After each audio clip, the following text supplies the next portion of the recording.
appreciate the opportunity that Mike has given me to come and address you again. The title of my talk tonight is General and President Andrew Jackson, Scots-Irishman sent over from Central Casting. And the first half of my talk will be about the Scotch-Irish. What are we talking about? Who were these people? What were their chief characteristics?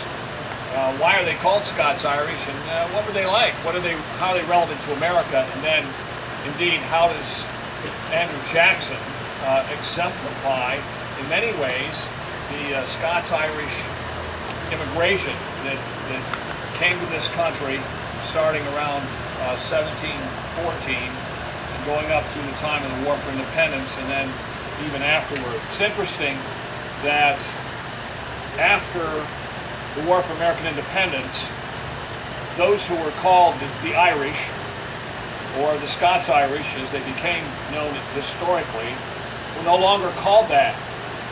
They were just Americans.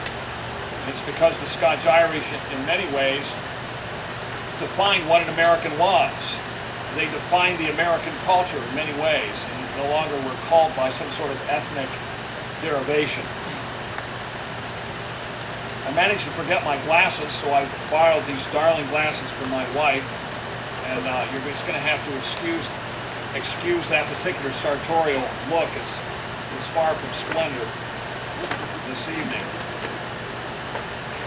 This afternoon we saw a little filming over at Carton, and Robert Hicks was involved in that. Oh, we also saw filming at the Carter House, and I asked Robert what they were doing, and he said it's going to be a history series on why the Civil War is important.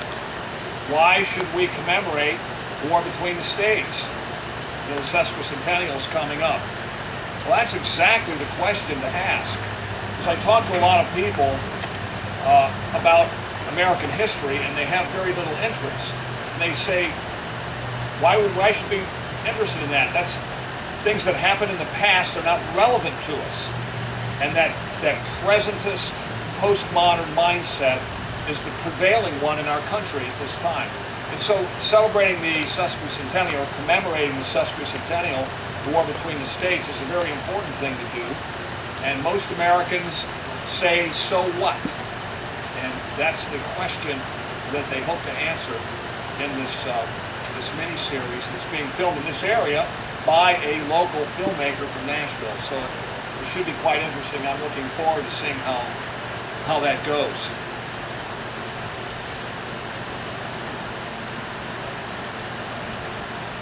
In 1780, a British major by the name of Patrick Ferguson led an army of hand-picked New York and New Jersey American Tories, men who were loyal to the king and willing to fight against the king's enemies wherever they might be found, brought this army to South Carolina. And under the command of Lord Cornwallis, Patrick Ferguson's new command was designed to help break the back of American patriots in South Carolina and to defeat the American army that was there under Nathaniel Greene to fight against Cornwallis.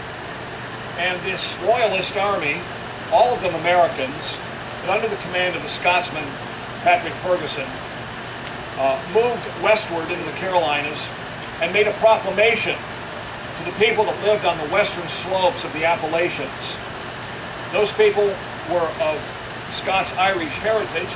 They were called the Over-the-Mountain Men, or Over-Mountain Men. The British bragged that they were going to hang the militia leaders, and they ordered the colonial militias, especially the Over-Mountain Men, to lay down their arms and to come in and surrender to Ferguson's troops, or they would bring fire and sword to their homes and to their women and children. Well, these people did not lay down their arms. Their response was that they took them up. They made extra ammunition, and they began the long march through the mountains to South Carolina. And there they were to meet up. There they were to meet up with Patrick Ferguson and the Loyalist Army. They were the Scots-Irish. The family names of these men that fought at Kings Mountain and that came and fought against the British were Shelby and Campbell and Hall and Ridley and Potts and Webb, Jackson, Calhoun, McPherson, Douglas, Brown, MacArthur, MacGregor, McMurtry. These were all Scots-Irish men, men who were threatened by the British and responded as the Scots had responded for centuries. They lived in the hollows and glens of the western Carolinas and Virginia, Kentucky, and Tennessee. They had not been welcome along the coasts of America that were English-dominated, and they had flooded west and south through the first 70 or so years of the 18th century. They and their kin, as Senator James Webb has said in his book on the Scots-Irish born fighting, these were the kind of people you would want covering your back in a barroom brawl or protecting your flank in the next foxhole while waiting for an enemy to make a night attack. They were the kind of people who would fight like madmen, and after it was over would look down at a dead friend or relative and cry like babies. They were the kind of people who would die in place rather than retreat if they had given you their word that they would be there for you. And they were not the kind of people you would ever set in action against you. The Scots-Irish were a warrior culture who lived simply, trusted family implicitly. They lived in independent little communities based on their kinship networks, and they hated government authority who questioned or threatened their rights.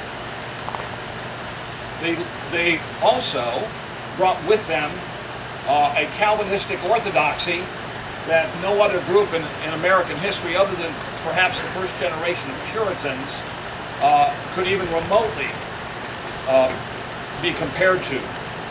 Patrick Ferguson had raised these people to a white-hot pitch, and they were coming for him. The Major was a Scot himself and a brave man deserving of a better cause. His ill-tempered challenge to the Scots-Irish mountaineers only hastened his own earthly departure. Or as James Webb has stated, he instigated an invitation to his own funeral.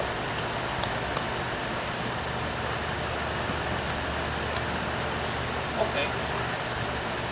If it rains, they'll kill the power, and I'll just shout louder.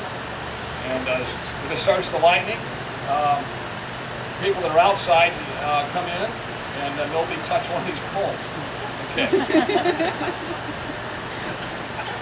We do have the safety of the storm. Yeah.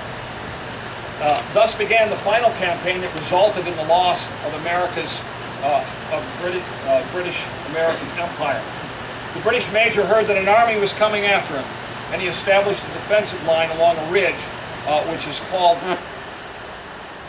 Kings Mountain. And there, the Loyalist army faced these madmen from the western slopes of the Appalachians, who had one basic military tactic. As they were told by their officers, when you see the British Army, scream as loud as you can and charge. And that was all the tactical subtlety that these particular Scots-Irish mountaineers would have. Not only did they have colonels leading these various militias, but when they actually arrived on the field of battle, there were 900 commanders. Because once the firing started, it was every man for himself, fighting Indian fashion, climbing up the side of the mountain, fighting from tree to tree and bush to bush. And we all know what ultimately happened. The overmount can be made that the vast majority of the population of West Virginia, the state of West Virginia, is of Scots-Irish heritage. And there's a certain military tradition that has carried on down through the centuries, and that they carry on today. Well, where did these people come from? And that's kind of what we want to look at, so we kind of examine the character that went into the creation of these people called the Scots-Irish, and then how Andrew Jackson is a man who really exemplifies who they were and what they were. Scotch-Irish history goes back into the mists of time. For the Scots-Irish were from Scotland, and to examine their roots you would have to go into into time periods and places where there is no written record, and we know very little of their beginnings. The Scotch-Irish, as they become known, were men from Scotland who left Scotland, mostly lowlanders, by the way, not Highlanders. They left Scotland and they came to Northern Ireland. For the British had conquered all of Ireland and were establishing plantations that need to be peopled by English-speaking people. And so the Scots, who were an unruly and bothersome race of people to the British Crown, began peopling Ireland with these troublesome Scots. And they did it very early on.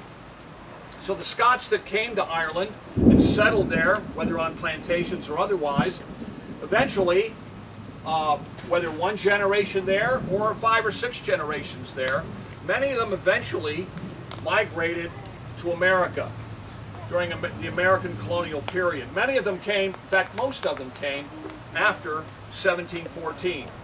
And the reason for that was persecution from the English crown. All of these people were Presbyterians. They were men of a Reformation heritage. They were Calvinists of Calvinists.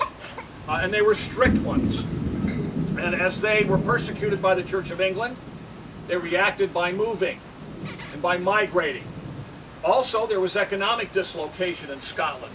These men tended to be, as they went from Scotland to Ireland, very poor. Most of them were farmers. And when they finally came to America, some of them were of the middling sort. Some of them had made enough money to move up in their social status, but many of them were still poor.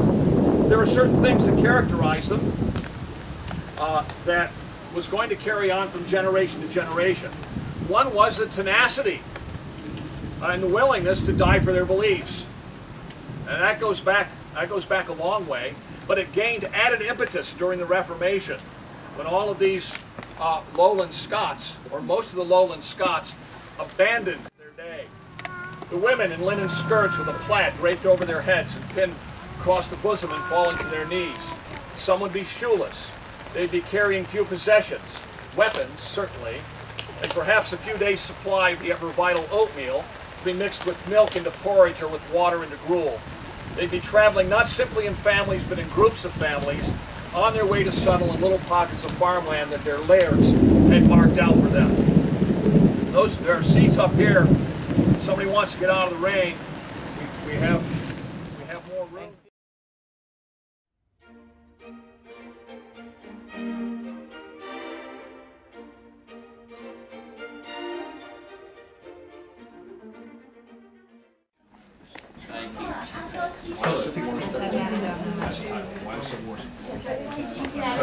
Okay. I'll be there. It's ASAP, okay? They're doing a lot of Yes, sir. Who's that? Just like weather. Weather with an S. Thank you for those words. Okay.